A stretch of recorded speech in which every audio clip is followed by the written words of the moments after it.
हवावहै तेजस्विनावधीतमस्तु मा विद्विषावहै। ओम शांति शांति शांति।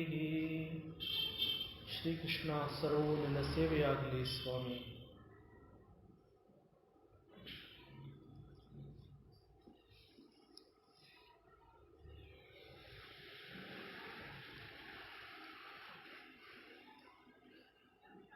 ಮಹಾಭಾರತದ ಯಕ್ಷ ಪ್ರಶ್ನೆ ಪ್ರಸಂಗ. ಇಲ್ಲಿ ಯಕ್ಷನು ವಿಧ ವಿಧವಾದ ಪ್ರಶ್ನೆಗಳನ್ನ ಕೇಳ್ತಾ ಬರ್ತಾ ಇದ್ದಾನೆ ಧರ್ಮರಾಜನನ್ನ. ಮತ್ತೆ ಅವನಿಂದ ವಿಶಿಷ್ಟವಾದ ಉತ್ತರಗಳನ್ನ ಅಪೇಕ್ಷೆ ಪಡ್ತಾ ಇದ್ದಾನೆ. ಮತ್ತೆ ಅದೇ ರೀತಿಯಲ್ಲಿ ಯಕ್ಷ ಬಹು ವಿಸ್ತಾರವಾದ ಜ್ಞಾನಭರಿತ ಆಳವಾದ ವೇದಾಂತದ ಜ್ಞಾನವನ್ನು ಒಳಗೊಂಡಂತಹ ವಿಚಾರವಾದ ಧರ್ಮ, ಯಶಸ್ಸು, ಸ್ವರ್ಗ ಮತ್ತು ಸುಖ ಇವುಗಳ ಬಗ್ಗೆ ಪ್ರಶ್ನೆಗಳನ್ನ ಮಾಡಿ ಇವುಗಳನ್ನ ಉತ್ತರಿಸಬೇಕಾದ್ರೆ ಅದನ್ನು ನೀನು ಒಂದೇ ಪದದಲ್ಲಿ ಸಮಗ್ರವಾಗಿ ಅರ್ಥ ಆಗುವ ಹಾಗೆ ನೀನು ಉತ್ತರ ಕೊಡಬೇಕು, ಇದು ನನ್ನ ಅಪೇಕ್ಷೆ ಅನ್ನೋ ರೀತಿಯಲ್ಲಿ ಯಕ್ಷ ಪ್ರಶ್ನೆ ಮಾಡಿದ್ದಾನೆ. ಅಷ್ಟೇ ತಾಳ್ಮೆಯಿಂದ ಸಂಪದ್ಭರಿತವಾದ ಜ್ಞಾನದಿಂದ ಯುಧಿಷ್ಠಿರ ಕೂಡ ಉತ್ತರ ಕೊಟ್ಟಿರ್ತಾನೆ. ದಕ್ಷತೆಯಿಂದ ನಿರ್ವಹಿಸುವ ಕಾರ್ಯವನ್ನ ಧರ್ಮ ಮತ್ತು ಪ್ರತಿಫಲಾಪೇಕ್ಷೆ ಇಲ್ಲದೆ ಲೋಕ ಕಲ್ಯಾಣಾರ್ಥವಾಗಿ ನಡೆಸುವ ದಾನದ ಆಚರಣೆಯೇ ಯಶಸ್ಸಿಗೆ ಕಾರಣ ಆಗತ್ತೆ. ಮತ್ತೆ ಸತ್ಯವನ್ನ ಪರಿಶುದ್ಧವಾದ ಮನಸ್ಸಿನಿಂದ ಸ್ವೀಕರಿಸುವಾಗ ಗೋಚರಿಸುವ ಅನುಭವದ ಮಟ್ಟವೇ ಸ್ವರ್ಗ ಮತ್ತು ಸಜ್ಜನಿಕೆ ಹಾಗೂ ಸದಾಚಾರವೇ ತೃಪ್ತಿಯನ್ನು ಪರಿಚಯಿಸಿ ಆ ಮೂಲಕ ಸುಖದ ಅರಿವು ಉಂಟಾಗುವ ಹಾಗೆ ಮಾಡುತ್ತೆ ಅಂತ ಸೂಕ್ತವಾಗಿ ಯಕ್ಷ ಕೇಳಿದ ಆ ಪ್ರಶ್ನೆಗಳಿಗೆ ಧರ್ಮರಾಜ ಉತ್ತರ ಕೊಡ್ತಾನೆ. ಯಕ್ಷ ತನ್ನ ಮುಂದಿನ ಪ್ರಶ್ನೆಯನ್ನು ಆಯ್ಕೆ ಮಾಡ್ಕೋತಾನೆ. ಮುಂದಿನ ಪ್ರಶ್ನೆ ಯಕ್ಷಂದು 14ನೇ ಪ್ರಶ್ನೆ. ಈ 14ನೇ ಪ್ರಶ್ನೆ ಕೂಡ ಆತ್ಮದ ಬಗ್ಗೆ ಕೇಳ್ತಾನೆ, ಧರ್ಮಪತ್ನಿಯ ಬಗ್ಗೆ ಕೇಳ್ತಾನೆ. ತುಂಬಾ ವೇದಗಳು ಏನು ಹೇಳಿದೆ, ವೇದಗಳ ಪ್ರಮಾಣವಾಗಿ ನಾವು ಹೋದಾಗ ನಮಗೆ ಏನು ಅನುಭವ ಆಗತ್ತೆ ಅಂತಹ ಪ್ರಶ್ನೆಯನ್ನ ಈ 14ನೇ ಪ್ರಶ್ನೆಯಲ್ಲಿ ಆಯ್ಕೆ ಮಾಡಿಕೊಂಡು ಪ್ರಶ್ನೆ ಕೇಳ್ತಾ ಇದ್ದಾನೆ ಇಲ್ಲಿ ಯಕ್ಷ. ಯಕ್ಷ ಉವಾಚ ಕಿಂ ಸ್ವಿತ್ ಆತ್ಮ ಮನುಷ್ಯಸ್ಯ ಕಿಂ ಸ್ವಿತ್ ದೈವಕೃತಃ ಸಖಾ ಉಪಜೀವನಂ ಕಿಂ ಸ್ವಿದಸ್ಯ ಕಿಂ ಸ್ವಿತ್ ಅಸ್ಯ ಪರಾಯಣಂ. ಮನುಷ್ಯನಿಗೆ ಆತ್ಮ ಅನ್ನೋದು ಏನು? ಮನುಷ್ಯನಿಗೆ ಆತ್ಮ ಅನ್ನೋನು ಯಾರು? ಮನುಷ್ಯನಿಗೆ ದೇವರು ಕೊಟ್ಟಿರುವ ಸಖ ಅಥವಾ ಸ್ನೇಹಿತ ಯಾರು? ಇಲ್ಲಿ ಮನುಷ್ಯನಿಗೆ ಅಂತ ಕೇಳ್ತಾ ಇದ್ದಾನೆ ಅಂತಂದ್ರೆ ಅದರ ಉದ್ದೇಶ ಇಲ್ಲಿ ಒಬ್ಬ ಪುರುಷನನ್ನ ಮುಖ್ಯವಾಗಿ ಗುರಿ ಮಾಡ್ಕೊಂಡು ಕೇಳಿರುವಂತಹ ಪ್ರಶ್ನೆ ಆಗಿದೆ ಇದು.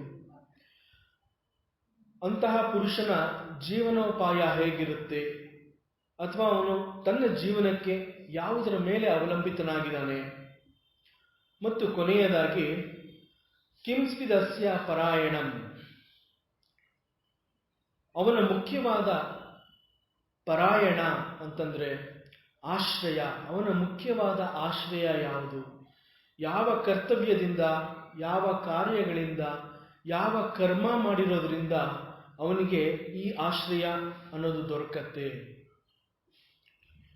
ಕರ್ಮ ಸಿದ್ಧಾಂತವನ್ನು ಒಳಗೊಂಡಂತಹ ಪ್ರಶ್ನೆ ಕೂಡ ಇದಾಗಿದೆ. ಇಲ್ಲಿ ಪರಾಯಣಂ ಅಂತಂದ್ರೆ ಆಶ್ರಯ. ಆಶ್ರಯ ಅಂತಂದ್ರೆ ಇವತ್ತು ನನ್ನ ಬದುಕಿನಲ್ಲಿ ನಾನು ಈ ಸ್ಥಿತಿಲಿ ಇದೀನಲ್ಲ, ಈ ಒಂದು ಪರಿಸ್ಥಿತಿನಲ್ಲಿ ನನ್ನ ಜೀವನ ಅಥವಾ ನನ್ನ ಬದುಕು, ನನ್ನ ಸಾಧನೆ ನಡೀತಾ ಇದೆಯಲ್ಲ, ಇದು ಯಾವ ಕಾರಣದಿಂದ, ಯಾವ ಕರ್ತವ್ಯ ಅಥವಾ ಯಾವ ಕರ್ಮವನ್ನು ನಾನು ಮಾಡಿರೋದ್ರಿಂದ ಈ ಆಶ್ರಯ ನನಗೆ ಸಿಕ್ಕಿದೆ. ಪರಾಯಣಂ ಅಂತಂದರೆ ಆಶ್ರಯ. ಸೊ ಅಂತಹ ಆಶ್ರಯ ಯಾವುದು? ಈ ರೀತಿ ಈ 4 ಉಪಪ್ರಶ್ನೆಗಳನ್ನು ಒಳಗೊಂಡ ಈ ಒಂದು ಮುಖ್ಯವಾದ ಪ್ರಶ್ನೆಯನ್ನು ಇಲ್ಲಿ ಯಕ್ಷ ಮಾಡಿದ್ದಾನೆ. ಯುಧಿಷ್ಠಿರ ಹೇಳ್ತಾನೆ, ಯುಧಿಷ್ಠಿರ ಉವಾಚ ಪುತ್ರ ಆತ್ಮ ಮನುಷ್ಯಸ್ಯ ಭಾರ್ಯಾದೈವ ಕೃತಃ ಸಖಾ ಉಪಜೀವನಂ ಚ ಪರ್ಜನ್ಯೋ ದಾನಮಸ್ಯ ಪರಾಯಣಂ. ಧರ್ಮರಾಜ ಹೇಳ್ತಾ ಇದ್ದಾನೆ, ಕಿಂಸ್ವಿದ್ ಆತ್ಮ ಮನುಷ್ಯಸ್ಯ, ಮನುಷ್ಯನಿಗೆ ಆತ್ಮನು ಯಾರು ಅನ್ನುವಂತಹ ಪ್ರಶ್ನೆ. ಮನುಷ್ಯನಿಗೆ ಅವನ ಪುತ್ರನೇ ಆತ್ಮ ಅಂತ ಯುಧಿಷ್ಠಿರ ಹೇಳ್ತಾ ಇದ್ದಾನೆ. ಮತ್ತು ದೇವರು ಕೊಟ್ಟಿರುವಂತಹ ಸಖ ಅಥವಾ ಸ್ನೇಹಿತಳು ಅಂತಂದರೆ ಧರ್ಮಪತ್ನಿ ಮಾತ್ರ. ಕಿಂಸ್ವಿತ್ ದೇವಕೃತ ಸಖ, ಪರಮಾತ್ಮನೇ ದಯಪಾಲಿಸಿದಂತಹ ಸಖ ಅಥವಾ ಸ್ನೇಹಿತಳು ಯಾರು ಅಂತಂದರೆ ಧರ್ಮಪತ್ನಿ, ಹೆಂಡತಿ. ಅಂತ ಹೆಂಡತಿ ಅವಳಿಗೆ ಸಖಳಾಗಿರ್ತಾಳೆ. ಮತ್ತು ಮೇಘ ಅಥವಾ ಮೋಡದಿಂದ ಕೂಡಿದಂತಹ ಪರ್ಜನ್ಯ ಅಂತಂದರೆ ಮಳೆ, ಆ ಮಳೆಯೇ ಅವನ ಜೀವನಕ್ಕೆ ಜೀವನೋಪಾಯ ಆಗಿರುತ್ತೆ. ಮತ್ತು ಕೊನೆಯದಾಗಿ ದಾನ ಮಾಡುವುದೇ ಅವನ ಮುಖ್ಯ ಕರ್ತವ್ಯ. ಆದುದರಿಂದ ಅವನ ಆಶ್ರಯ ಅಂತಂದರೆ ಅವನು ಯಾವ ದಾನದ ಆಚರಣೆ ನಡೆಸಿರ್ತಾನೆ ಅದಕ್ಕೆ ತಕ್ಕಂತಹ ಆಶ್ರಯ ಅವನಿಗೆ ಸಿಕ್ಕಿರುತ್ತೆ ಅಂತ ಇಲ್ಲಿ ಉತ್ತರ ಕೊಡ್ತಾನೆ. ಒಂದೊಂದಾಗಿ ನೋಡ್ತಾ ಹೋಗೋಣ. ಮೊದಲಿಗೆ ಯಕ್ಷ ಕೇಳ್ತಾ ಇದ್ದಾನೆ, ಕಿಂಸ್ವಿದ್ ಆತ್ಮ ಮನುಷ್ಯಸ್ಯ, ಮನುಷ್ಯನಿಗೆ ಆತ್ಮನು ಯಾರು? ಇಲ್ಲಿ ಬಹುಶಃ ಯಕ್ಷ ಆತ್ಮಸ್ವರೂಪದ ಬಗ್ಗೆ ಕೇಳಿರೋ ಪ್ರಶ್ನೆ ಕೂಡ ಇದಾಗಿರಬಹುದು. ಇಂಗ್ಲಿಷಲ್ಲಿ ಇದಕ್ಕೆ ಒನ್ಸ್ ಓನ್ ಟ್ರೂ ಸೆಲ್ಫ್ ಅಂತ ಕರೀತಾರೆ. ತನ್ನ ಸ್ವರೂಪ ಜ್ಞಾನ, ಅದನ್ನ ಆತ್ಮ. ಇಂತಹ ಒಂದು ಅತಿ ಆಳವಾದ ವೇದಾಂತದ ಜ್ಞಾನವನ್ನು ಒಳಗೊಂಡಂತಹ ಪ್ರಶ್ನೆಯನ್ನು ಮಾಡಿದ್ದಾನೆ. ಅದಕ್ಕೆ ಯುಧಿಷ್ಠಿರ ಉತ್ತರ ಕೊಡ್ತಾನೆ, ಪುತ್ರ ಆತ್ಮ ಮನುಷ್ಯಸ್ಯ, ಮನುಷ್ಯನಿಗೆ ಪುತ್ರನೇ ಅಂತಂದರೆ ಅವನ ಮಗನೇ ಆತ್ಮ ಆಗಿರ್ತಾನೆ. ಇಲ್ಲಿ ಒಬ್ಬ ತಂದೆಯು ಮಗನನ್ನು ಕುರಿತು ಈ ರೀತಿ ಹೇಳ್ತಾನೆ, ಆತ್ಮ ವೈ ಪುತ್ರ ನಾಮಾಸಿ. ಒಬ್ಬ ತಂದೆ ಹೇಳ್ತಾನೆ ಮಗನಿಗೆ, ಆತ್ಮ ವೈ, ನೀನು ನನ್ನ ಆತ್ಮವೇ ಆಗಿದೆಯಾ, ಆದರೆ ಪುತ್ರ ನಾಮಾಸಿ, ಪುತ್ರ ಅಥವಾ ಮಗ ಅನ್ನೋ ಹೆಸರಿನಿಂದ ನೀನು ಆ ರೀತಿ ಆಗಿದೆಯಾ, ಇಲ್ಲ ಅಂತಂದರೆ ನೀನು ನನ್ನ ಆತ್ಮನೇ, ಬೇರೆ ಏನೂ ಅಲ್ಲ ನೀನು ನನಗೆ ಅನ್ನೋ ರೀತಿಯಲ್ಲಿ ಒಬ್ಬ ತಂದೆ ಮಗನಿಗೆ ಹೇಳ್ತಾ ಇರೋ ಹಾಗೆ ಇದು ಕಾಣುತ್ತೆ. ನೋಡೋಣ. ಇಲ್ಲಿ ವೇದಗಳು ಕೂಡ ಇದನ್ನ ಹೇಳ್ತಾ ಬಂದಿದೆ. ಪುತ್ರ ಆತ್ಮ ಮನುಷ್ಯಸ್ಯ ಅಂತ ವೇದಗಳು ಕೂಡ ಇದನ್ನ ತಿಳಿಸ್ಕೊಟ್ಟಿದೆ. ಒಬ್ಬ ಮನುಷ್ಯನ ಬಯಕೆಗಳೇ ಅವನ ಮುಂದಿನ ದಾರಿಯನ್ನ ಹುಡುಕೋ ರೀತಿಯಲ್ಲಿ ಅವನನ್ನ ಮಾಡುತ್ತೆ. ಕರ್ಮದಲ್ಲಿ ಪಾಲ್ಗೊಳ್ಳೋದು ಅಥವಾ ಕರ್ಮವನ್ನು ಮಾಡೋದು ಅಂತಂದ್ರೆ ಕೇವಲ ಒಂದು ಕೆಲಸದಲ್ಲಿ ನಿರತನಾಗೋದು, ಒಂದು ಕೆಲಸ ಮಾಡೋದು ಮಾತ್ರ ಕರ್ಮ ಅಂತ ಅರ್ಥ ಅಲ್ಲ. ಕರ್ಮ ಅಂತಂದ್ರೆ ನಾವು ಅರ್ಥ ಮಾಡ್ಕೋಬೇಕಾಗಿರೋದು ಒಂದು ಕ್ರಿಯಾ, ಮತ್ತೊಂದು ಕರ್ಮ.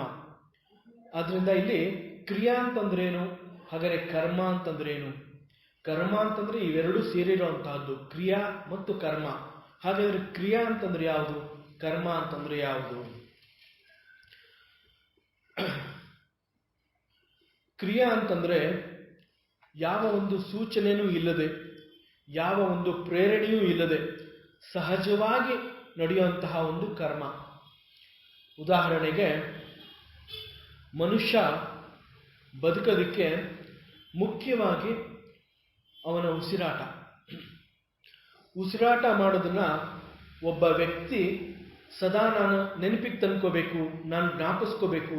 ಯಾಕೆಂದರೆ ನಾನು ಉಸಿರಾಟ ಮಾಡದೆ ಹೋದರೆ ನನಗೆ ಸಾವು ಬಂದ್ಬಿಡುತ್ತೆ ಅನ್ನೋ ಆತಂಕದಲ್ಲಿ ಅವನು ಯಾವತ್ತೂ ಜೀವನ ಮಾಡ್ತಾ ಇದ್ದ. ಮನುಷ್ಯನಿಗೆ ಉಸಿರಾಟ ಮುಖ್ಯವಾದರೂ ಕೂಡ ಮನುಷ್ಯನ ಯಾವ ಪ್ರಯತ್ನ ಇಲ್ಲದೆ ಆ ಉಸಿರಾಟ ತನ್ನಂತಾನೆ ನಡೀತಾ ಹೋಗುತ್ತೆ.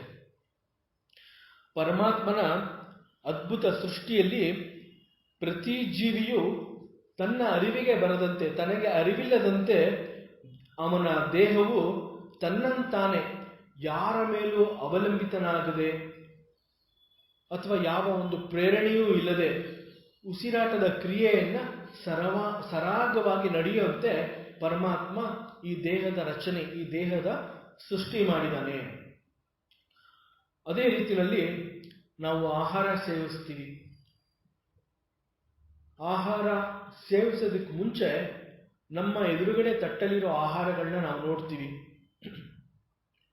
ನೋಡ್ಬಿಟ್ಟು ಅದು ತಿನ್ನೋವರೆಗೂ, ಬಾಯಿಗೆ ಹೋಗೋವರೆಗೂ, ಗಂಟ್ಲಲ್ಲಿ ಇಳಿಯೋವರೆಗೂ ಅದು ನಮ್ಮ ಕಂಟ್ರೋಲಲ್ಲಿ ಇರುತ್ತೆ. ಒಂದು ಸಲ ಅದು ದೇಹದ ಒಳಗೆ ಹೋದ್ಮೇಲೆ ಅದು ಹೇಗೆ ಜೀರ್ಣ ಆಗಬೇಕು ಅಂತ ನಾನು ಹೇಳ್ಕೊಡ್ಬೇಕಾಗಿಲ್ಲ. ಅಲ್ಲಿ ಅದ್ಭುತವಾದ ಆ ಜೀರ್ಣಕ್ರಿಯೆಯ ಕೆಲಸ ತನ್ನಂತೆ ತಾನೇ ಮಾಡುತ್ತೆ. ಅಲ್ಲಿ ಈಗ ನಾನು ಊಟ ಮಾಡಿದ್ದೀನಿ, ನಾವು ಊಟ ಮಾಡಿದ್ರಲ್ಲಿ ಮೊದಲು ಇಂತಹದ್ದನ್ನ ಅರಗೋ ಹಾಗೆ ಮಾಡು, ಆಮೇಲೆ ಸ್ವೀಟ್ನ ಅರಗೋ ಹಾಗೆ ಮಾಡು, ಆಮೇಲೆ ಮತ್ತೊಂದು ಅರಗೋ ಹಾಗೆ ಮಾಡು ಅಂತ ನಾವು ಯಾವತ್ತೂ ಕೇಳ್ಕೊಂಡಿಲ್ಲ. ಅಥವಾ ನಾವು ಕೇಳ್ಕೊಂಡ್ರು ನಮ್ಮ ಇಷ್ಟದಂತೆ ಅದು ನಡೆಯೋದಿಲ್ಲ. ಅಲ್ಲಿ ದೇಹದ ರಚನೆ ಆ ಕೆಲಸನ ತನಗೆ ತಾನೇ ಮಾಡೋ ಹಾಗೆ ಸೃಷ್ಟಿಯಾಗಿದೆ. ಇದು ಪರಮಾತ್ಮನ ಕೊಡುಗೆ ಕೂಡ. ಇಂತಹ ಒಂದು ತನಗೆ ತಾನೇ ಯಾವ ಪ್ರೇರಣೆ ಅಥವಾ ಯಾವ ಒಂದು ಸೂಚನೆಯೂ ಇಲ್ಲದೆ ತನಗೆ ತಾನೇ ನಡೆಯುವಂತಹದ್ದನ್ನ ಇಲ್ಲಿ ಕ್ರಿಯಾ ಅಂತ ಕರೀತಾರೆ. ಕರ್ಮ ಅಂತಂದ್ರೆ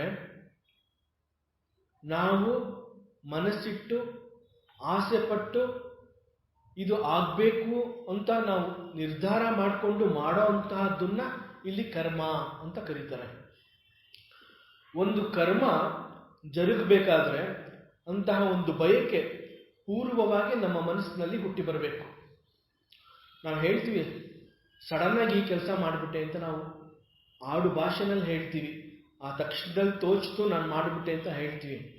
ಆದರೆ ಮಾಡೋದಕ್ಕೆ ಮುಂಚೆ ಅವ್ಯಕ್ತ ರೂಪವಾಗಿ ಅದು ನಮಗೆ ಬಂದ್ಬಿಟ್ಟಿರುತ್ತೆ. ಹೇಗೆ ಒಂದು ಮನೆ ಕಟ್ಟಬೇಕು ಅಂತಂದ್ರೆ ಒಂದು ಡ್ರಾಯಿಂಗ್ ಅಥವಾ ಬ್ಲೂ ಪ್ರಿಂಟ್ ಇಲ್ಲದೆ ಹೋದರೆ ಮನೆ ಕಟ್ಟಕ್ಕೆ ಸಾಧ್ಯ ಇಲ್ಲ. ಅದೇ ಥರ ಒಂದು ಕೆಲಸ ನಾವು ನಡೆಸಬೇಕು, ಒಂದು ಕೆಲಸ ನಮ್ಮಿಂದ ನಡೆಯುತ್ತೆ ಅಂತಂದ್ರೆ ಆ ಕೆಲಸ ನಡೆಯುವ ಪೂರ್ವಭಾವಿಯಾಗಿ ಅದರ ಒಂದು ಅದು ಹೇಗೆ ನಡಿಬೇಕು, ಹೇಗಾಗಬೇಕು ಅನ್ನೋದು ನಮ್ಮ ಮನಸ್ಸಿನಲ್ಲಿ, ನಮ್ಮ ಅರಿವಿಗೆ ಬರದಂತೆ ಅದು ಮನಸ್ಸಿನಲ್ಲಿ ಬಂದು ಕೂತಿರುತ್ತೆ.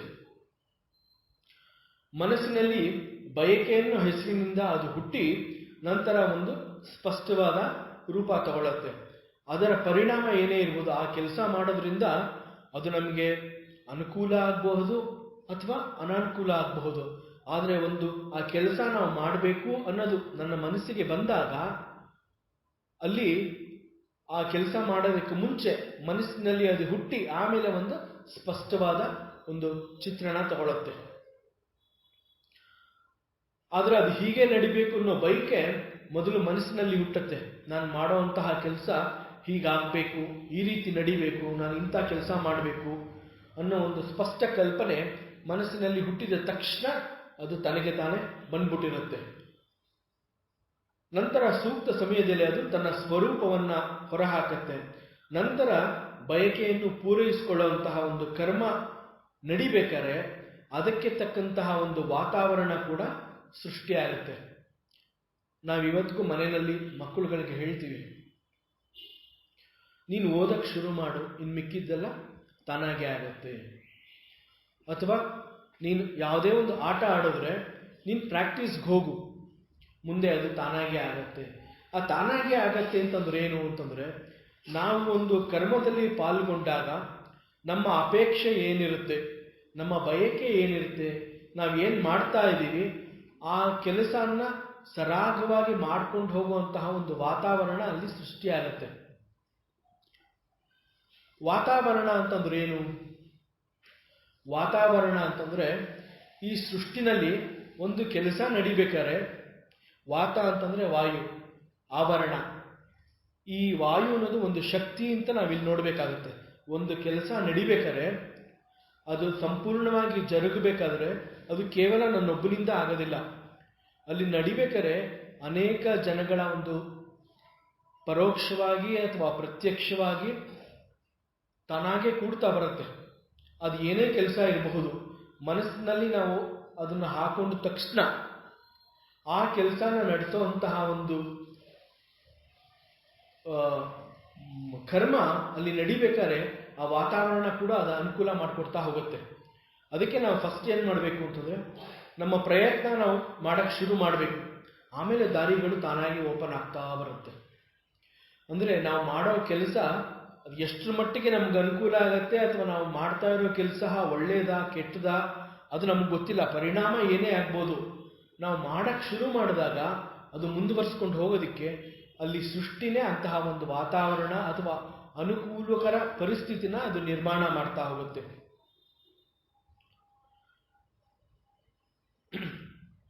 ಮನಸ್ಸಿನಲ್ಲಿ ಮೂಡಿ ಬಂದ ಇಂತಹ ಒಂದು ಬಯಕೆ ಅದನ್ನು ಪೂರೈಸಿಕೊಳ್ಳಲು ಅದಕ್ಕೆ ತಕ್ಕಂತಹ ಒಂದು ಕರ್ಮ ನಡೆಯುವಂತೆ ನಮ್ಮನ್ನು ಪ್ರಚೋದನೆ ಮಾಡುತ್ತೆ.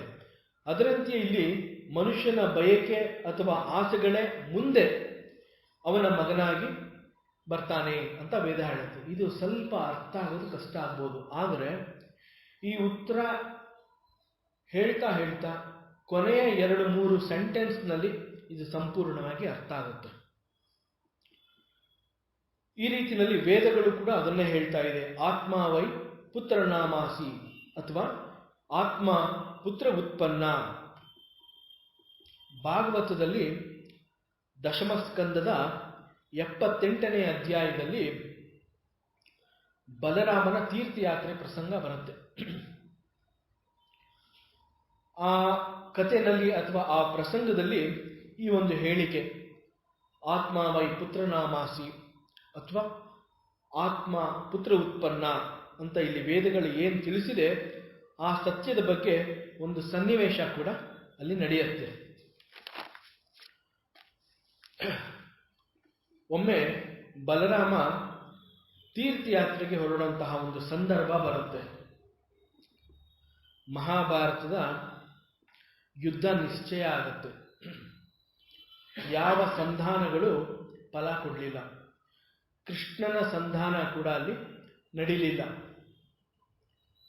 ಕೃಷ್ಣನ ಸಂಧಾನ ಕೂಡ ನಡೀದೇ ಇದ್ದಾಗ ಅಲ್ಲಿ ಯುದ್ಧ ನಡೆದೇ ತೀರಬೇಕು ಅನ್ನೋ ಒಂದು ವಾತಾವರಣ ಸೃಷ್ಟಿಯಾಗತ್ತೆ. ಯುದ್ಧ ನಿಶ್ಚಯ ಆಗತ್ತೆ. ಪರಮಾತ್ಮ ಶ್ರೀಕೃಷ್ಣ ಏನಾದರೂ ಯುದ್ಧ ನಿಲ್ಲಿಸಬಹುದಾ ಅನ್ನೋ ಪ್ರಯತ್ನಕ್ಕಾಗಿ ಕೌರವರ ಆಸ್ಥಾನಕ್ಕೆ ಬಂದಾಗ ಅಲ್ಲಿ ಒಂದು ದುಷ್ಟಕೂಟ ಪರಮಾತ್ಮ ಶ್ರೀಕೃಷ್ಣನ್ನೇ ಬಂಧಿಸಿ ಕಾರಾಗೃಹದಲ್ಲಿಡಬೇಕು ಅನ್ನೋ ಒಂದು ಸಂಚು ನಡೆಯುತ್ತೆ. ಬಹುಶಃ ಆ ಸಂಚು ನಡೆದ ಮರುಕ್ಷಣದಲ್ಲೇ ಯುದ್ಧ ನಿಶ್ಚಯ ಆಗಿರುತ್ತೆ. ಯಾವಾಗ ಕೃಷ್ಣನನ್ನೇ ಒಂದು ಕಾರಾಗೃಹದಲ್ಲಿ ಇಡಬೇಕು ಅನ್ನೋ ಒಂದು ಸಂಚು ನಡೆಯುತ್ತೆ, ಅವಾಗಲೇ ಅಲ್ಲಿ ಅಧರ್ಮ ಸಂಪೂರ್ಣವಾಗಿ ಪ್ರವೇಶ ಆಗಿರುತ್ತೆ. ಆ ಒಂದು ಕ್ಷಣದಲ್ಲೇ ಯುದ್ಧ ನಿಶ್ಚಯ ಆಗುತ್ತೆ. ಇಂತಹ ಒಂದು ಯುದ್ಧ ನಿಶ್ಚಯ ಆದಾಗ ಶ್ರೀಕೃಷ್ಣ ಪಾಂಡವರ ಪಕ್ಷ ಅಂತಂದ್ರೆ ಧರ್ಮ ಪಕ್ಷದಲ್ಲಿ ನಾನು ಇರ್ತೀನಿ, ಯುದ್ಧದಲ್ಲಿ ನಾನು ಶಸ್ತ್ರಗಳನ್ನ ಹಿಡಿದು ಯುದ್ಧ ಮಾಡಲ್ಲ, ಧರ್ಮದ ಪಕ್ಷದಲ್ಲಿ ಇರ್ತೀನಿ, ಆದರೆ ನನ್ನ ಸೈನ್ಯನ್ನ ನೀನು ಬಳಸ್ಕೋಬಹುದು ಅಂತ ಹೇಳಿದಾಗ ಕೃಷ್ಣನ ಸೈನ್ಯವನ್ನ ದುರ್ಯೋಧನ ಅಪೇಕ್ಷೆ ಪಡ್ತಾನೆ. ಕೃಷ್ಣ ನಮ್ಮ ಜೊತೆ ಇರಲಿ ಅನ್ನೋದನ್ನ ಪಾಂಡವರು ಅಪೇಕ್ಷೆ ಪಡ್ತಾರೆ. ಹಾಗಾಗಿ ಕೃಷ್ಣ ಆ ಯುದ್ಧದಲ್ಲಿ ನೇರವಾಗಿ ಪಾಲ್ಗೊಳ್ಳೋದಿಲ್ಲ. ಆದರೆ ಯುದ್ಧ ನಿಶ್ಚಯ ಆದಾಗ ಬಲರಾಮ ನಾ ಯುದ್ಧದಲ್ಲಿ ಭಾಗವಹಿಸಲ್ಲ. ಬಲರಾಮನಿಗೆ ಕೌರವರ ಮೇಲೆ ಮತ್ತು ಪಾಂಡವರ ಮೇಲೆ ಈಕ್ವಲ್ ಆಗಿ ವಿಶೇಷವಾದ ಒಂದು ಪ್ರೀತಿ ಇರುತ್ತೆ. ನಾ ಯಾರ ಕಡೆ ನಿಂತು ಯುದ್ಧ ಮಾಡೋಕ್ಕಾಗೋದಿಲ್ಲ, ಹಾಗಾಗಿ ನಾನು ಯುದ್ಧದಲ್ಲಿ ಪಾಲ್ಗೊಳ್ಳಲ್ಲ. ನಾನು ತೀರ್ಥಯಾತ್ರೆಗೆ ಹೋಗಬೇಕು ಅಂತ ಹೇಳಿ ಬಲರಾಮ ತೀರ್ಥಯಾತ್ರೆಗೆ ನಿಶ್ಚಯ ಮಾಡಿ ತೀರ್ಥಯಾತ್ರೆಗೆ ಹೊರಡ್ತಾನೆ.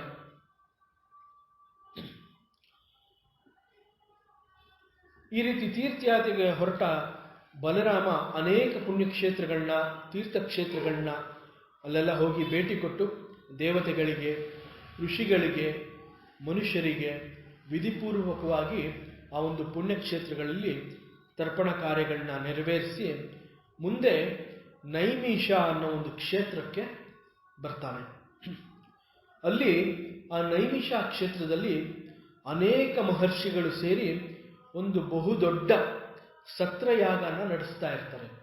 ಸತ್ರಯಾಗ ಅಂತಂದ್ರೆ ಲೋಕ ಕಲ್ಯಾಣಕ್ಕಾಗಿ ಯಾವ ಸ್ವಾರ್ಥದ ಬಯಕೆನೂ ಇಲ್ಲದೆ ಇಡೀ ಭೂಮಂಡಲ ಶಾಂತವಾಗಿರಲಿ ಈ ಒಂದು ಅಪೇಕ್ಷೆಯನ್ನು ವ್ಯಕ್ತಪಡಿಸಿ ಬಹುದೊಡ್ಡ ಯಾಗ ಮಾಡ್ತಾರೆ. ಇದು ಅನೇಕ ವರ್ಷಗಳವರೆಗೆ ನಡೆಯುತ್ತೆ ಅಂತ ಹೇಳ್ತಾರೆ.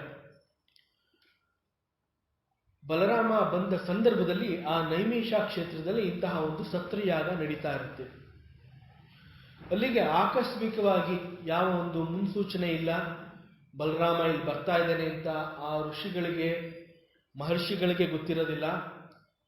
ಅಥವಾ ಸ್ವತಃ ಬಲರಾಮನಿಗೆ ಈ ನೈಮಿಷ ಕ್ಷೇತ್ರದಲ್ಲಿ ಒಂದು ಸತ್ರಯಾಗ ನಡೀತಾ ಇದೆ ಅನ್ನೋದು ಕೂಡ ಅವನಿಗೂ ಗೊತ್ತಿರಲಿಲ್ಲ. ಬಲರಾಮ ಅಲ್ಲಿ ಬರ್ತಾನೆ. ಮಹರ್ಷಿಗಳೆಲ್ಲ ನೋಡಿ ತುಂಬ ಉತ್ಸಾಹದಿಂದ ಅವನನ್ನ ಗೌರವದಿಂದ ಬರಮಾಡ್ಕೊಳ್ತಾರೆ. ಬಲರಾಮನೊಂದಿಗೆ ಅನೇಕ ಬ್ರಾಹ್ಮಣರು, ಋಷಿಗಳು ಕೂಡ ಬಂದಿರ್ತಾರೆ. ಎಲ್ಲರಿಗೂ ಒಂದು ಉಚಿತವಾದ ಆಸನವನ್ನು ಕೊಟ್ಟು ಗೌರವ ಸತ್ಕಾರ ಎಲ್ಲ ಮಾಡ್ತಾರೆ.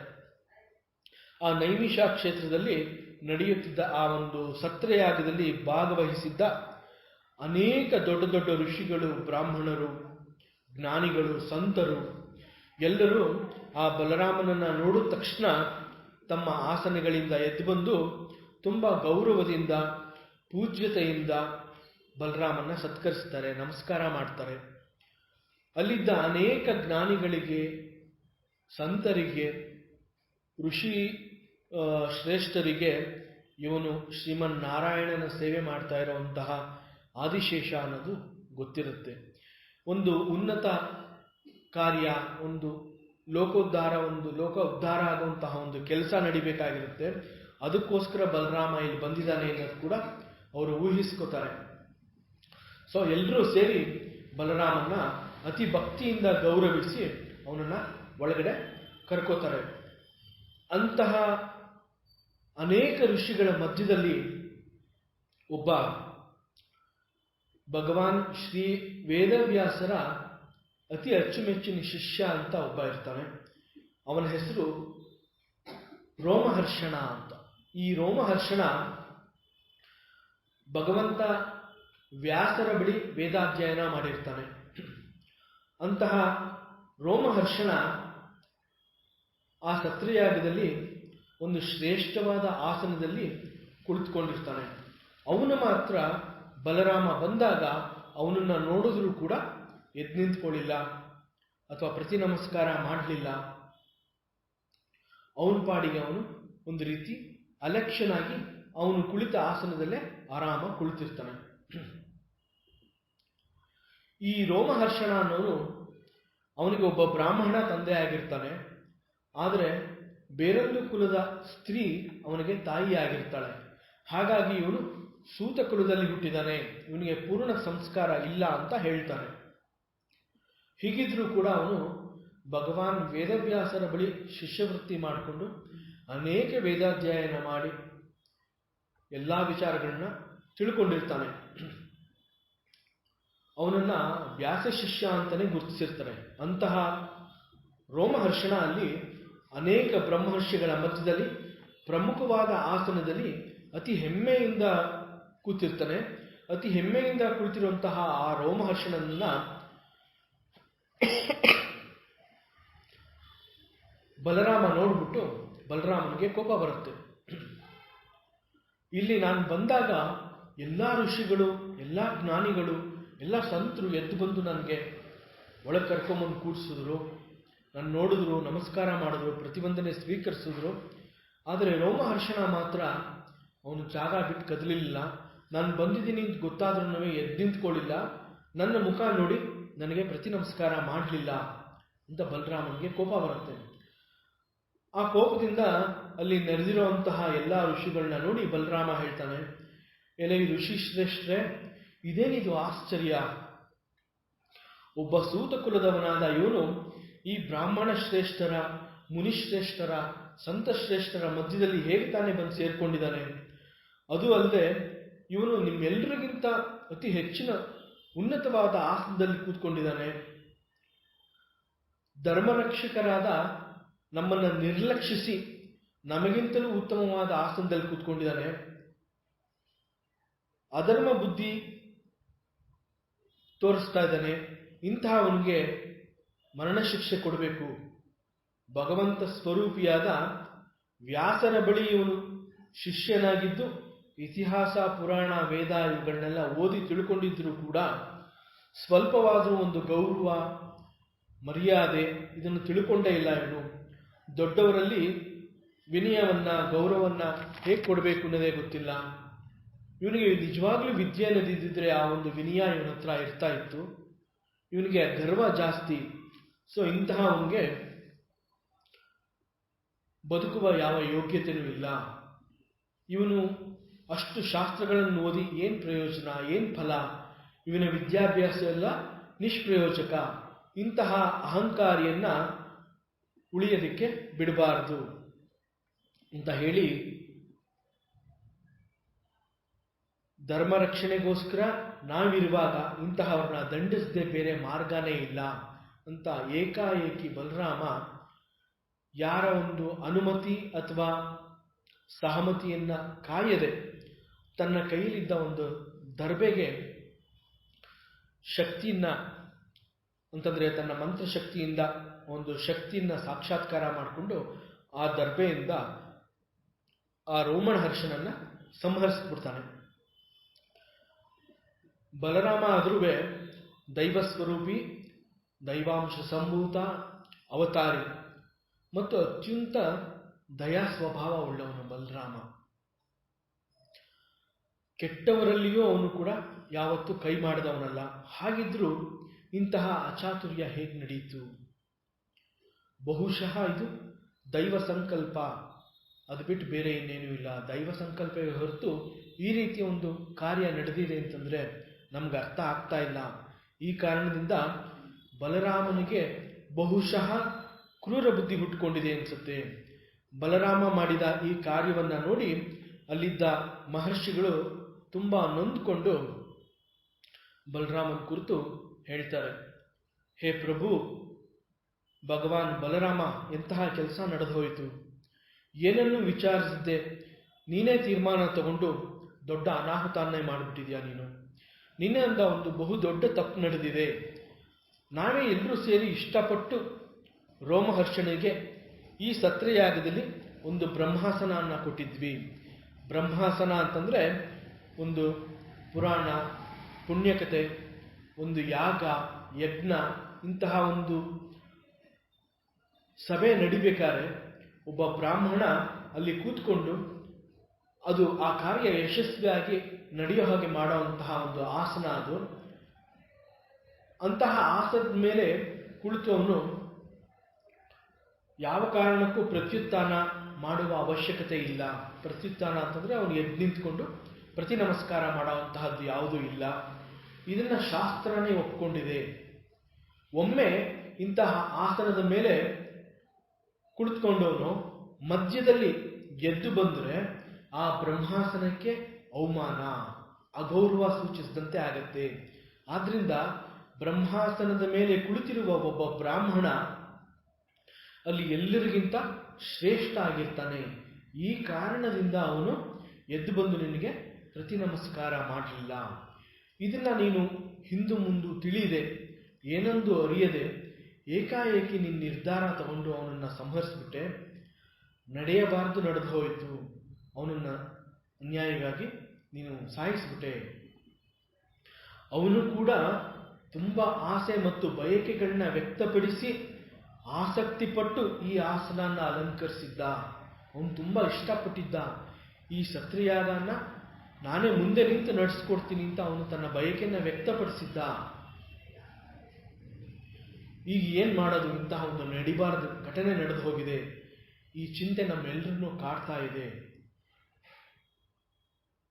ಈ ನಮ್ಮ ಸತ್ರಿಯಾಗ ಯಶಸ್ವಿಯಾಗಿ ಮುಗಿಯೋವರೆಗೂ ರೋಮಹರ್ಷನಿಗೆ ಏನೂ ತೊಂದರೆ ಆಗಬಾರ್ದು ಅಂತ ನಾವೆಲ್ಲರೂ ಸೇರಿ ಇವನ ದೇಹಕ್ಕೇನು ಶ್ರಮವಿಲ್ಲದ ಹಾಗೆ ಪೂರ್ಣಾಯಸ್ಸನ್ನು ನಾವೆಲ್ಲ ಸೇರಿ ಅನುಗ್ರಹ ಮಾಡಿದ್ವಿ. ಇದೊಂದನ್ನು ತಿಳಿಯದೆ ನೀನು ಸ್ವಲ್ಪ ಆತರ ಪಟ್ಟು ಅವನನ್ನು ಸಂಹಾರ ಮಾಡಿಬಿಟ್ಟೆ. ನೀನು ಬ್ರಹ್ಮಹತ್ಯೆಗೆ ಸಮಾನವಾದ ಒಂದು ಪಾಪಕೃತ್ಯ ಮಾಡಿಬಿಟ್ಟಿದ್ಯಾ ಬಲರಾಮ. ಇಷ್ಟೆಲ್ಲ ನಡೆದರೂ ಕೂಡ ಇದರ ಹಿಂದಿನ ಮರ್ಮ ನಮಗೆ ಗೊತ್ತಾಗ್ತಾ ಇಲ್ಲ. ದೇವಾದಿದೇವ ನೀನು, ಯೋಗೀಶ್ವರ ನೀನು, ಭಗವಂತನ ಅಂಶವೇ ನಿನ್ನಲ್ಲಿರೋದ್ರಿಂದ ನಿನ್ನಿಂದ ಇಂತಹ ಒಂದು ಪಾಪಕೃತ್ಯ ನಡೆಯೋದಕ್ಕೆ ಸಾಧ್ಯನೇ ಇಲ್ಲ. ನೀನು ಕರ್ಮವಶ್ಯನಲ್ಲ. ಬ್ರಾಹ್ಮಣರನ್ನ ಕೊಲ್ಲಬಾರದೆಂಬ ಶಾಸ್ತ್ರ ವಿಧಿಯು ನಿನ್ನನ್ನು ಕಟ್ಟಿಡಲಾರದು. ಆದರೂ ಈಗ ನಡೆದಿರುವ ಈ ಬ್ರಹ್ಮಹತ್ಯೆಗೆ ಪ್ರಾಯಶ್ಚಿತ್ತನ್ನ ನಡೆಸ್ಕೊಳ್ದೇ ಇರೋದಕ್ಕೆ ಸಾಧ್ಯ ಇಲ್ಲ. ಈಗ ನೀನು ಅದನ್ನು ನಡೆಸಿದ್ರೆ ಲೋಕಕ್ಕೆ ಒಂದು ಮಾದರಿಯಾಗತ್ತೆ, ಲೋಕಕ್ಕೆ ನೀನು ಒಂದು ತಿಳುವಳಿಕೆ ಕೊಟ್ಟ ಹಾಗತ್ತೆ. ಲೋಕ ಇದನ್ನು ಅರ್ಥ ಮಾಡ್ಕೋಬೇಕು ಅನ್ನೋ ಒಂದು ಕಾರಣಕ್ಕೋಸ್ಕರನಾರುವೆ ನೀನು ಇದನ್ನು ನಡೆಸಿಯೇ ತೀರಬೇಕು. ಏಕೆಂದರೆ ದೊಡ್ಡವರು ಯಾವ ಮಾರ್ಗದಲ್ಲಿ ನಡೀತಾರೆ ಅದನ್ನು ಉಳಿದವರು ಅನುಸರಿಸ್ಕೊಂಡು ಹೋಗ್ತಾರೆ. ಆದ್ದರಿಂದ ಅಂತಹ ಮಾರ್ಗನ ನೀನು ಈಗ ನಮಗೆ ತೋರಿಸ್ಕೊಡ್ಬೇಕು ಅಂತ ಹೇಳಿ ಬಲರಾಮನ ಕುರಿತು ಅವರೆಲ್ಲ ಪ್ರಾರ್ಥನೆ ಮಾಡ್ತಾರೆ. ಅವ್ರಿಗೆ ಯಾವುದೂ ಅರ್ಥ ಆಗ್ತಾ ಇಲ್ಲ.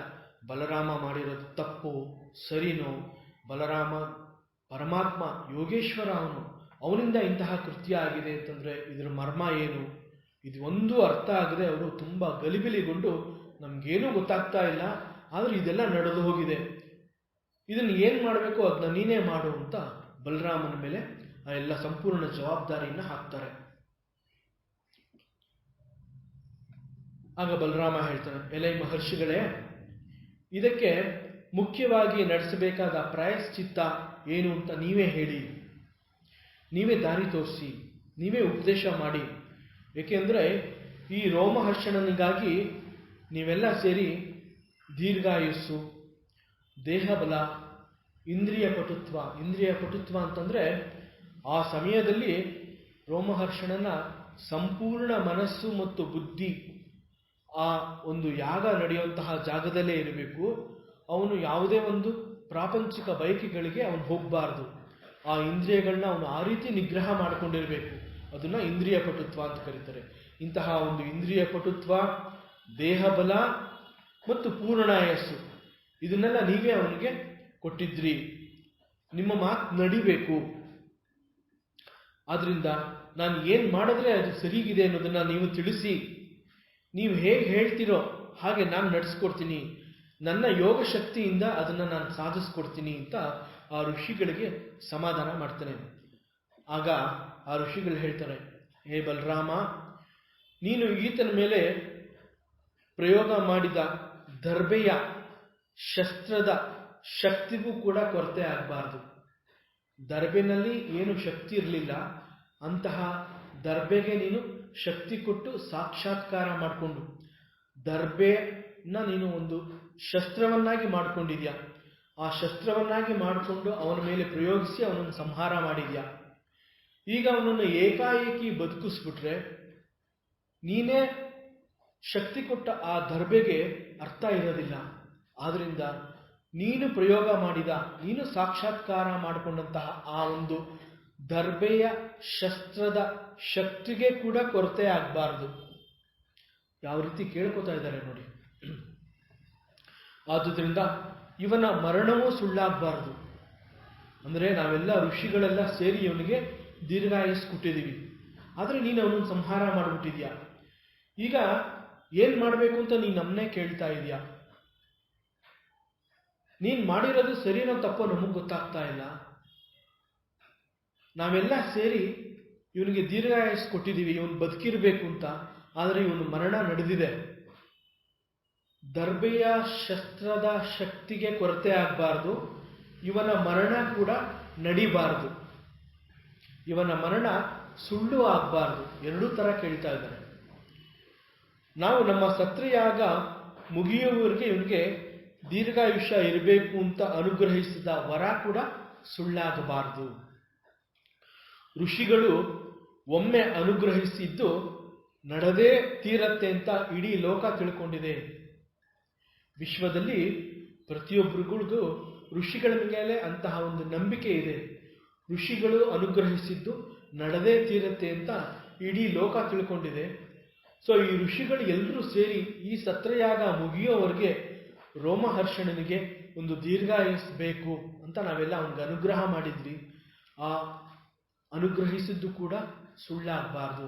ಋಷಿಗಳು ಕೊಟ್ಟ ವರ ಸುಳ್ಳಾಗಬಾರದು. ಈ ರೀತಿ ನಮ್ಮ ವರ ಕೂಡ ಫಲಿಸಬೇಕು. ಈ ರೀತಿ ಇದೆಲ್ಲವೂ ಸತ್ಯ ಆಗೋ ಹಾಗೆ ಮಾಡಬೇಕಾದ ಭಾರ ನಿನ್ನದು. ಇದನ್ನು ನೀನು ಹೇಗೆ ನಡೆಸ್ಕೊಡ್ತೀಯ ಅನ್ನೋದು ನಮ್ಮ ಬುದ್ಧಿಗೆ ತಿಳಿತಾ ಇಲ್ಲ. ನೀ ಇದರಿಂದ ಹೇಗೆ ಪಾರಾಗಿ ಈಚೆ ಬರ್ತೀಯ, ಏನು ಚಮತ್ಕಾರ ಮಾಡ್ತೀಯ, ಇದ್ಯಾವುದು ನಮಗೆ ಗೊತ್ತಾಗ್ತಾ ಇಲ್ಲ. ಇದನ್ನ ಊಹಿಸಕ್ಕೆ ಕೂಡ ಸಾಧ್ಯ ಇಲ್ಲ. ನಮ್ಮ ಊಹೆಗೆ ನಿಲುಕದ್ದಿದು. ನಾವು ಕೇವಲ ನಿನ್ನನ್ನು ಪ್ರಾರ್ಥಿಸ್ತಾ ಇದ್ದೀವಿ. ನೀನು ನಮ್ಮ ಎಲ್ಲರನ್ನೂ ಅನುಗ್ರಹಿಸಬೇಕು, ಎಲ್ಲವೂ ಒಳ್ಳೆಯದಾಗಲಿ ಅಂತ ಅವರೆಲ್ಲ ಕೈ ಮುಗಿದು ಬಲರಾಮನ ಪ್ರಾರ್ಥನೆ ಮಾಡ್ಕೋತಾರೆ. ಆಗ ಬಲರಾಮ ಹೇಳ್ತಾನೆ, ಎಲೆ ಮಹರ್ಷಿಗಳೇ, ಹಾಗೇ ಆಗಲಿ, ನೀವು ಹೇಳಿದಂತೆ ಮಾಡ್ತೀನಿ. ವೇದಗಳು ಕೂಡ ತಿಳಿಸಿವೆ, ಆತ್ಮಾವೈ ಪುತ್ರನಾಮಾಸಿ, ಅಂದರೆ ತಂದೆಯೇ ಪುತ್ರನಾಗುವುದು ಅನ್ನೋ ಅರ್ಥ ಬರುತ್ತೆ. ವೇದಗಳು ತಿಳಿಸ್ಕೊಟ್ಟಿರೋದು ಅಂತಂದಮೇಲೆ ವೇದಗಳು ಎಂದಿಗೂ ಸುಳ್ಳಾಗಲ್ಲ. ವೇದ ಹೇಳಿದೆ ಅಂತಂದರೆ ಅದು ನಡೆದೇ ತೀರಬೇಕು, ಅದರಂತೆಯೇ ಆಗಲಿ. ಆದುದರಿಂದ ಇವನ ಮಗನಾದ ಉಗ್ರಶ್ರವ ಅಂತ ಇದ್ದಾನೆ, ಅವನನ್ನು ಕರ್ಕೊಂಬನ್ನಿ. ಉಗ್ರಶ್ರವನ್ನ ಈ ಬ್ರಹ್ಮಾಸನದಲ್ಲಿ ಕೂಡಿಸಿ, ಈ ಬ್ರಹ್ಮಾಸನದಲ್ಲಿ ಕೂಡಿಸಿ ಅವನು ನಿಮಗೆ ಪುರಾಣನ ಹೇಳ್ತಕ್ಕಂತಹ ಶಕ್ತಿವಂತನಾಗ್ತಾನೆ. ಹಾಗೂ ಈ ಸತ್ರಿಯಾಗ ಯಶಸ್ವಿಯಾಗಿ ನಡೆಯುವಂತೆ ಮಾಡ್ತಾನೆ. ಅವನಿಗೆ ಆ ಶಕ್ತಿ ಬರೋ ಹಾಗೆ ನಾನು ಅವನಿಗೆ ಅನುಗ್ರಹ ಮಾಡ್ತೀನಿ. ನನ್ನ ಯೋಗ ಶಕ್ತಿಯಿಂದ ಅದನ್ನೆಲ್ಲ ನಾನು ಅವನಿಗೆ ಕೊಡ್ತೀನಿ. ನೀವು ಕೋರಿದಂತೆ ಅವನಿಗೆ ಆಯಸ್ಸು, ಆರೋಗ್ಯ, ಇಂದ್ರಿಯ ಪಟುತ್ವ ಇವೆಲ್ಲವೂ ಅವನಿಗೆ ಉಂಟಾಗತ್ತೆ ಅಂತ ಹೇಳಿ ರೋಮಹರ್ಷನ ಮಗನನ್ನ ಕರ್ಕೊಂಬಂದು ಆ ಒಂದು ಬ್ರಹ್ಮಾಸನ ಅವನಿಗೆ ಸಿಗೋ ಹಾಗೆ ಮಾಡುವುದರ ಮೂಲಕ ವೇದಗಳು ತಿಳಿಸಿದಂತೆ ಒಬ್ಬ ಮನುಷ್ಯನ ಬಯಕೆಗಳೇ ಅವನ ಮುಂದಿನ ನಡೆಯನ್ನ ತಿಳಿಸುತ್ತೆ. ಇಲ್ಲಿ ಯಕ್ಷನ ಪ್ರಶ್ನೆ ಏನಿದೆ ಅಂತಂದ್ರೆ, ಕಿಂ ಸಿವಿತ್ ಆತ್ಮ ಮನುಷ್ಯಸ್ಯ, ಮನುಷ್ಯನಿಗೆ ಆತ್ಮನು ಯಾರು ಎಂಬುದಕ್ಕೆ ಯುಧಿಷ್ಠಿರ ಹೇಳ್ತಾ ಇರೋದು ಪುತ್ರ ಆತ್ಮ ಮನುಷ್ಯಸ್ಯ, ಮನುಷ್ಯನಿಗೆ ಪುತ್ರನೇ ಅಂದರೆ ತನ್ನ ಮಗನೇ ಆತ್ಮ ಅಂತ ಹೇಳ್ತಾನೆ. ಇಲ್ಲಿ ಒಂದು ಕೆಲವು ಸಂದೇಶಗಳು, ಕೆಲವೊಂದು ಅನುಮಾನಗಳು, ಸಂಶಯಗಳು ಇಲ್ಲಿ ಬರುತ್ತೆ. ಉಚ್ಚ ಸ್ಥಾನದಲ್ಲಿರುವ ಬ್ರಾಹ್ಮಣನು ಪರಮಾತ್ಮನಿಗೆ ಸಮ, ಪರಮಾತ್ಮ ಸ್ವರೂಪಿ ಅಂತ ಹೇಳ್ತಾರೆ ಬ್ರಾಹ್ಮಣನ. ಅಂತಹ ಬ್ರಾಹ್ಮಣನನ್ನ ಧರ್ಮಶಾಸ್ತ್ರಗಳು ಕೂಡ ಅದೇ ಹೇಳುತ್ತೆ. ಅಂತಹ ಬ್ರಾಹ್ಮಣನನ್ನ ಕೊಲ್ಲುವುದು ಎಷ್ಟು ಸರಿ? ಕೊಲ್ಲೋ ಅಷ್ಟು, ಅವನಿಗೆ ಮರಣ ಶಿಕ್ಷೆ ಕೊಡೋ ಅಷ್ಟು ದೊಡ್ಡ ದೋಷ ಅಲ್ಲಿ ನಡೆಯುತ್ತಾ? ಕೇವಲ ಅವನು ತನ್ನ ಆಸನದಿಂದ ಎದ್ದು ನಿಂತು ಬಲರಾಮನನ್ನ ಗೌರವಿಸಲಿಲ್ಲ, ಅದೊಂದೇ ನಡೆದಿದ್ದು. ಆದರೆ ಇಲ್ಲಿ ಅವನಿಗೆ ಮರಣ ಶಿಕ್ಷೆ ದಯಪಾಲಿಸಿದ್ನಲ್ಲ ಬಲರಾಮ, ಅಷ್ಟು ದೊಡ್ಡ ದೋಷ ಅಲ್ಲಿ ನಡೆಯುತ್ತಾ? ಪರಮಾತ್ಮನ ಕರುಣಾಮಯಿ ಅಂತ ಹೇಳ್ತಾರೆ. ಅಜ್ಞಾನಿಗಳ ಅನೇಕ ತಪ್ಪುಗಳನ್ನ ತಿದ್ದಿ ಅವರನ್ನ ಸರಿದಾರಿಗೆ ತರುವಂತಹದ್ದು ಪರಮಾತ್ಮ ಶಕ್ತಿ ಮಾತ್ರ. ಆದರೆ ಇಲ್ಲಿ ನಡೆದ ಘಟನೆ ಎಷ್ಟು ಮಾತ್ರ ಸರಿ? ಇಂತಹ ಸಂಶಯಗಳಿಗೆ ಮಾರ್ಕಂಡೇಯ ಪುರಾಣದಲ್ಲಿ 6ನೇ ಅಧ್ಯಾಯದಲ್ಲಿ ಈ ಒಂದು ಸಂಶಯನ ನಿವಾರಣೆ ಮಾಡುತ್ತೆ ಮಾರ್ಕಂಡೇಯ ಪುರಾಣ. ಇಲ್ಲಿ ಬ್ರಾಹ್ಮಣ ದ್ವಿಜೋತ್ತಮ ಜ್ಞಾನಿ ಅನ್ನುವಂತಹವನು ಎಲ್ಲವನ್ನು ಬಲ್ಲವನು ಅಂತ, ಎಲ್ಲವನ್ನು ಸಂಪೂರ್ಣ ಜ್ಞಾನ ಇದ್ದರೆ ಮಾತ್ರ ಅವನು ಬ್ರಾಹ್ಮಣ, ಸಂಪೂರ್ಣ ಜ್ಞಾನ ಸ್ವರೂಪಿಯಾಗಿದ್ದರೆ ಮಾತ್ರ ಅವನು ದ್ವಿಜೋತ್ತಮ. ಸಂಪೂರ್ಣ ಜ್ಞಾನ ಸ್ವರೂಪವೇ ಅವನಾಗಿರೋದ್ರಿಂದ ಅವನನ್ನ ಜ್ಞಾನಿ ಅಂತ ಕರೀತಾರೆ. ಅಂತಹವನು ಎಲ್ಲವನ್ನು ತಿಳ್ಕೊಂಡಿರ್ತಾನೆ. ಎಲ್ಲವನ್ನು ತಿಳ್ಕೊಂಡಿರೋದು ಅಂತಂದ್ರೆ ಏನು? ಅಂತಹವ್ರನ್ನ ತ್ರಿಕಾಲ ಜ್ಞಾನಿ ಅಂತಂದ್ರೆ ಅವರು ಕಾಲವನ್ನ ದಾಟಿರುವಂತಹವರು. ಅವರಿಗೆ ಕಾಲದ ಪರಿಮೆ, ಆ ಒಂದು ಚೌಕಟ್ಟು ಇರೋದಿಲ್ಲ. ಪ್ರತಿಯೊಂದು ಅವರ ದೃಷ್ಟಿಗೆ ಗೋಚರ ಆಗುವಂತಹದ್ದು. ತ್ರಿಕಾಲ ಜ್ಞಾನಿಗಳು ಅಂತ ಕರೀತಾರೆ. ಸಂಪೂರ್ಣ ಜ್ಞಾನವನ್ನು ಪಡೆದವನು ತಪ್ಪು ಮಾಡೋದಕ್ಕೆ ಸಾಧ್ಯನೇ ಇಲ್ಲ. ಇಲ್ಲಿ ಬಲರಾಮನು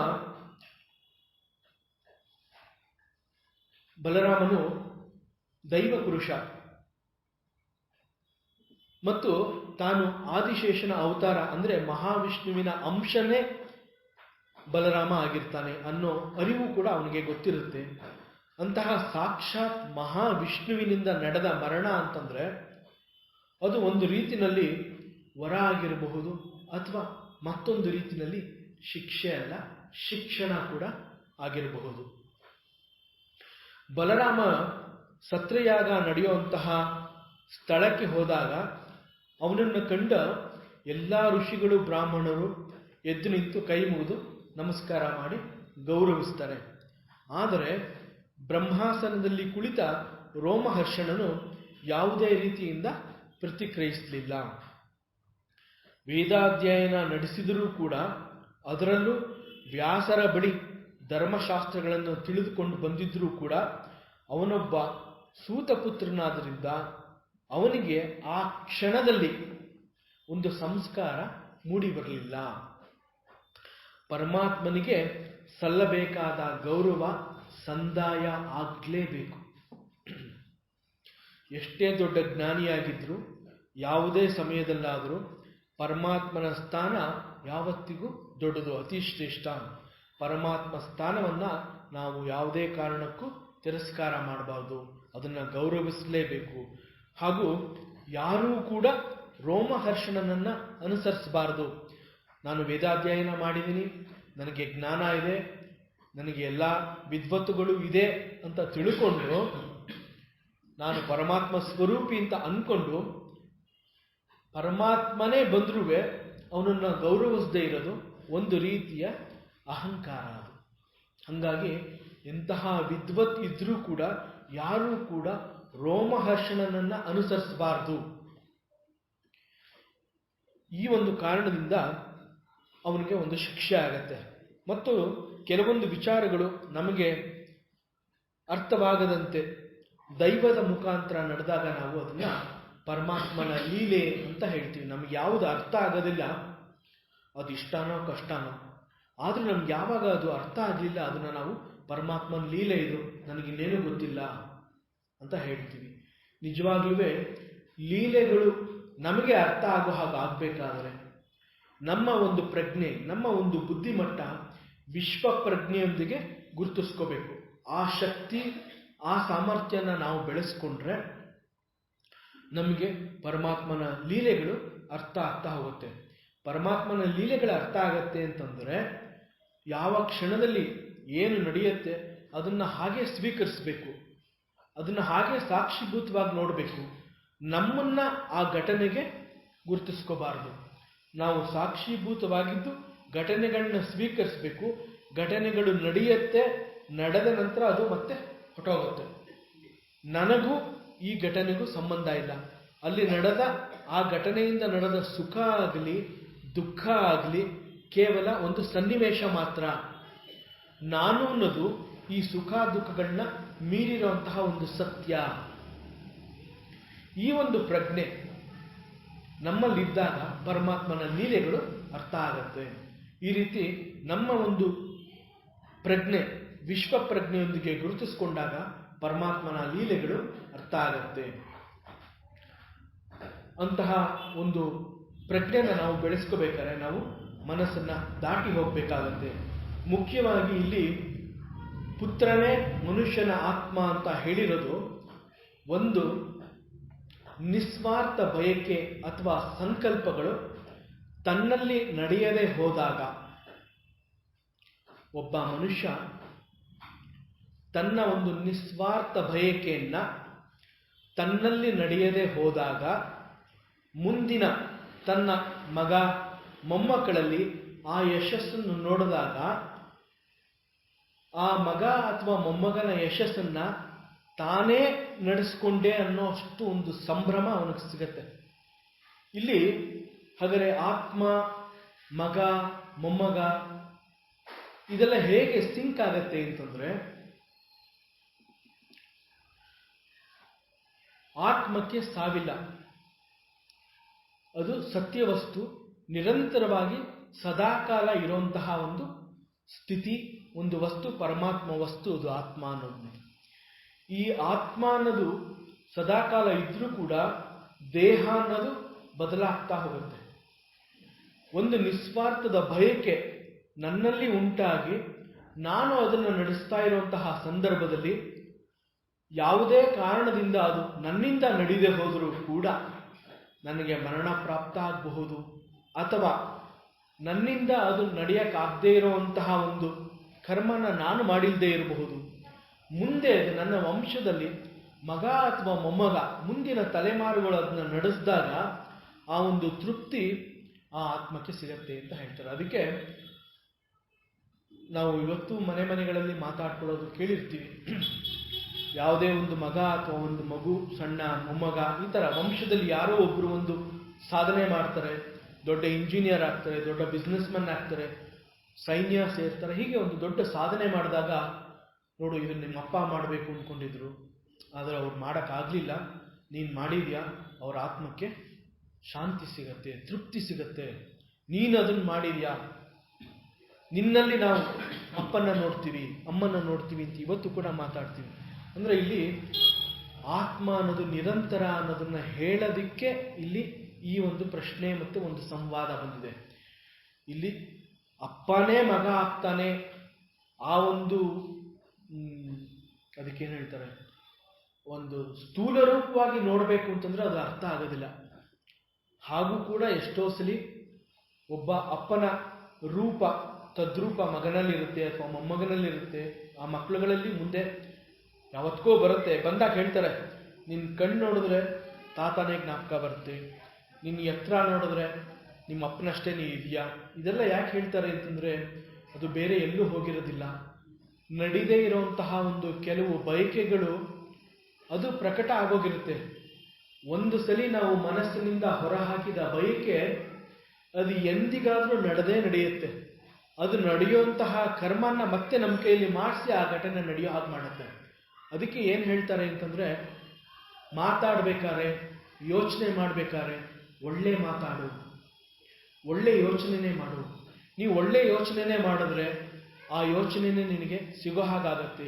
ನೀವು ಒಳ್ಳೆ ಮಾತಾಡಿದ್ರೆ, ಒಳ್ಳೆ ಬಯಕೆಯನ್ನು ವ್ಯಕ್ತಪಡಿಸಿದ್ರೆ ಅದು ನಿನಗೆ ಸಿಗೋ ಹಾಗೆ ಆಗತ್ತೆ ಅಂತ ಯಾಕೆ ಹೇಳುತ್ತೆ ಅಂತಂದರೆ, ಇಲ್ಲಿ ಜಗತ್ತಿನ ಸೃಷ್ಟಿ ಅದೇ ಥರನೇ ಇದೆ. ನಾವು ಯಾವ ಬಯಕೆಯನ್ನು ಈಚೆ ಹಾಕ್ತೀವಿ ಆ ಬಯಕೆ ನಮಗೆ ಸಿಕ್ಕೇ ಸಿಗುತ್ತೆ. ನಾವು ಇವತ್ತು ಏನು ಪಡ್ಕೊಂಡಿದ್ದೀವಿ ಅದಕ್ಕೆ ನಾವೇ ಮಾಡಿದ ಕರ್ಮಗಳೇ ಕಾರಣ. ನಾವು ಬೇರೆಯವ್ರನ್ನ ದೂಷಿಸುವ ಯಾವ ಒಂದು ಅಗತ್ಯನೂ ಇಲ್ಲ. ಇವತ್ತು ನಾವೇನು ಪಡ್ಕೊಂಡಿದ್ದೀವಿ ಅದು ಸುಖ ಇರ್ಬೋದು, ದುಃಖ ಇರ್ಬೋದು, ಕಷ್ಟ ಇರ್ಬೋದು, ಆನಂದ ಇರ್ಬೋದು, ಅದು ಕೇವಲ ನಮ್ಮದೇ ಕರ್ಮ. ಹಾಗಾಗಿ ಇಲ್ಲಿ ಆತ್ಮ ಅನ್ನೋದು ನಿರಂತರ ಸದಾಕಾಲ ಇದ್ದು ನಮ್ಮ ಕರ್ಮಗಳನ್ನ ತಿದ್ದಿ, ನಮ್ಮ ಅವಿದ್ಯೆಯನ್ನು ತಿದ್ದಿ, ಅವಿದ್ಯೆಯಿಂದ ವಿದ್ಯೆ ಜ್ಞಾನ ಪ್ರಾಪ್ತಿಯಾಗಿ ಮಾಡೋವರೆಗೂ ಅದು ನಮ್ಮನ್ನು ಬದಲಿಸ್ತಾ ಹೋಗುತ್ತೆ.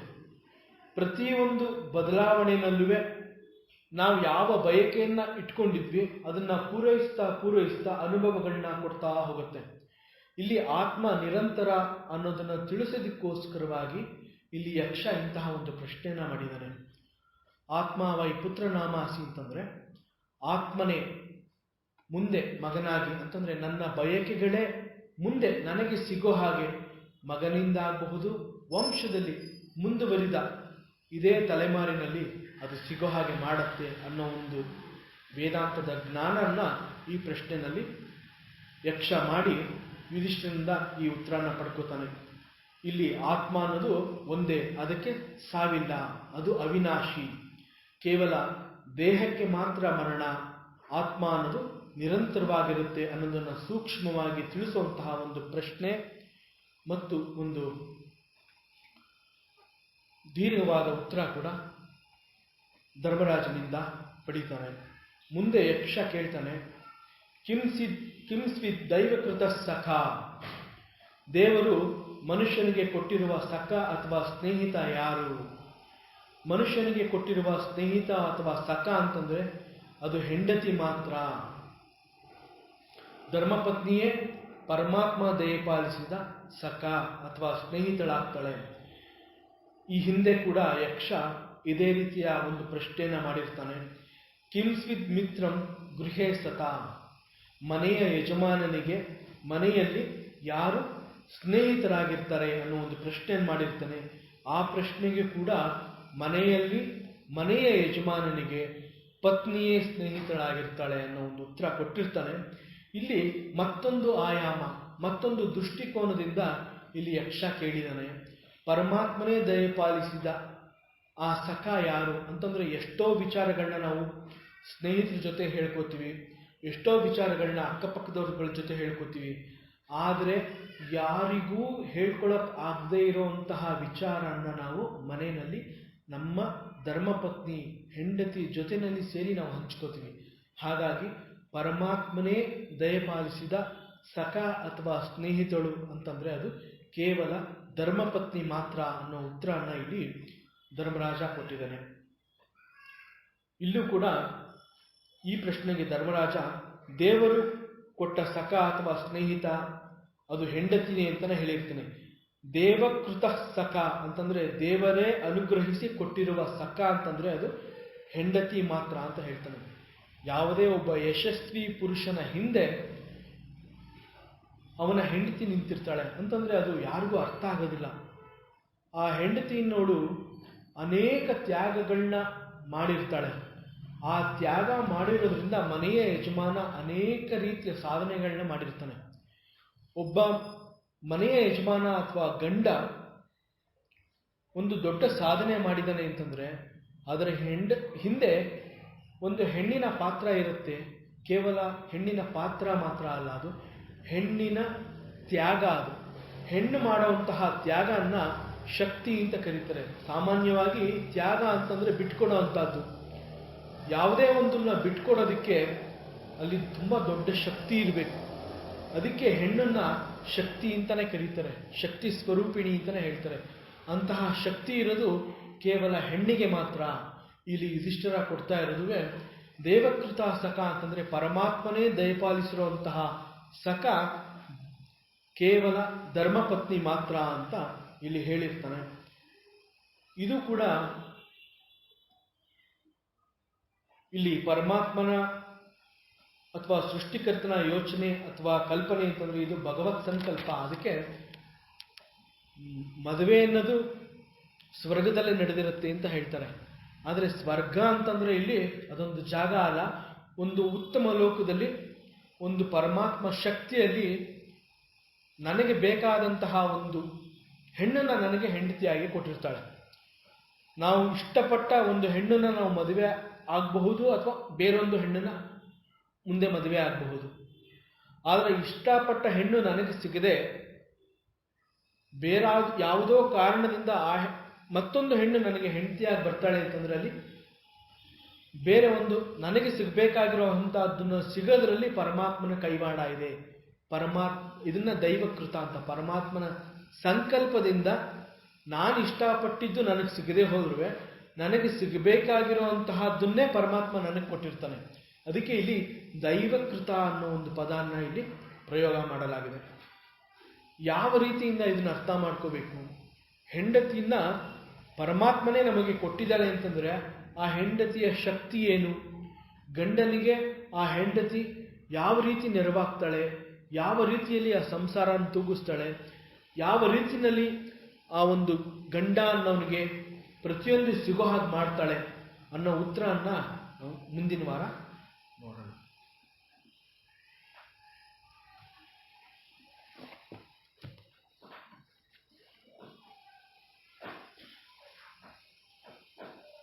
ಗುರುಭಜನೆ 143 ಭಕ್ತಿ ಸುಧಾ. ಗುರು ಮಹಿಮಾ ಗುರು ಮಹಿಮಾ ಗುರು ಮಹಿಮಾ ಅಪಾರ ಮಹಿಮಾ ಗುರು ಮಹಿಮಾ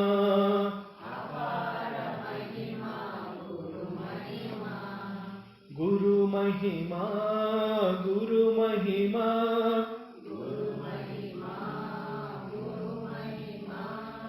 ಅಪಾರ ಮಹಿಮಾ ಗುರು ಮಹಿಮಾ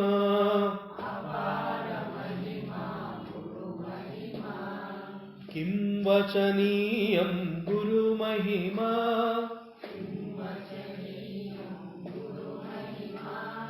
ಕಿಂ ವಚನೀಯಂ ಗುರು ಮಹಿಮಾ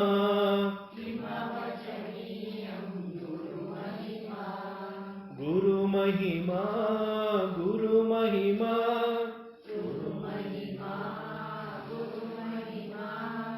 ಅಪಾರ ಮಹಿಮಾ ಗುರು ಮಹಿಮಾ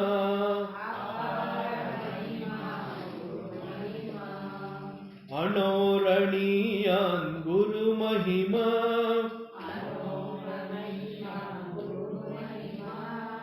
ಮಹತೋ ಮಹೀಯಾನ್ ಗುರು ಮಹಿಮಾ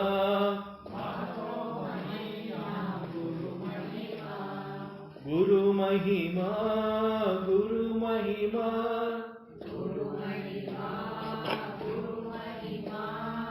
ಅಪಾರ ಮಹಿಮಾ ಗುರು ಮಹಿಮಾ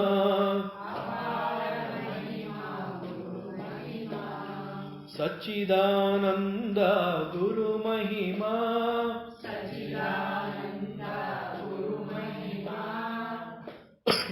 ಭಾವಯ ಹೇ ಮನ ಗುರು ಮಹಿಮಾ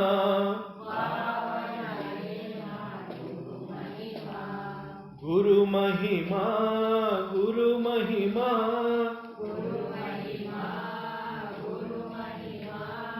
ಅಪಾರ ಮಹಿಮಾ ಗುರು ಮಹಿಮಾ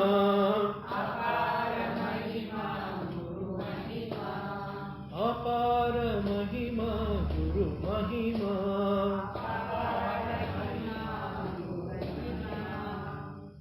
ಓಂ ಪೂರ್ಣಮದಃ ಪೂರ್ಣಮಿದಂ ಪೂರ್ಣಾತ್ ಪೂರ್ಣಮುದಚ್ಯತೆ ಪೂರ್ಣಸ್ಯ ಪೂರ್ಣಮಾದಾಯ ಪೂರ್ಣಮೇವಾವಶಿಷ್ಯತೆ ಓಂ ಶಾಂತಿ ಶಾಂತಿ ಶಾಂತಿ. ಶ್ರೀ ಸದ್ಗುರು ಚಿಕ್ಕಲಿಂಗಣ್ಣ ಸ್ವಾಮಿಗಳವರ ಪಾದಾರವಿಂದಗಳಿಗೆ ಈ ಪ್ರವಚನವನ್ನು ಅರ್ಪಿಸೋಣ. ಶ್ರೀಕೃಷ್ಣ ಸರ್ವವೂ ನಿನಗೆ.